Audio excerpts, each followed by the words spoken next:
म्हणजे hyper active मुलांना सांभाळताना, हाताळताना पालकांनी शांत राहणं खूप महत्त्वाचं आहे.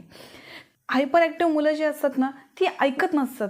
त्यांना शांत बसा म्हटलं की ते ऐकत नाही. उड्या मारू नको म्हटलं की ऐकत नाही. मुलं कशीच ऐकत नसतात. मग त्यावेळी मात्र पेशन्स लेव्हल संपते आणि पालक त्यांच्यावर ओरडतात. पण आपण ओरडल्याने मुलं आणखी चिडचिडी होतात. आपण चिडचिड केल्याने मुलंही चिडचिड करायला लागतात. मुलं आणखी हट्टी होतात. आपण नको म्हटलं की मुलं मुद्दाम करायला जातात. त्यातून मुलांचा हट्टीपणा वाढत जातो. त्यापेक्षा मुलांना शांततेत समजून सांगण्याचा प्रयत्न करा.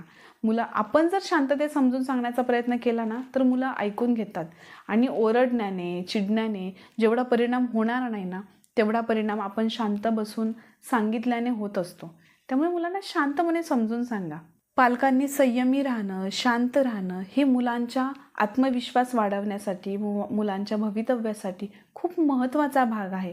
त्यामुळे पालकांनी पेशन्स ठेवणं खूप महत्त्वाचं आहे.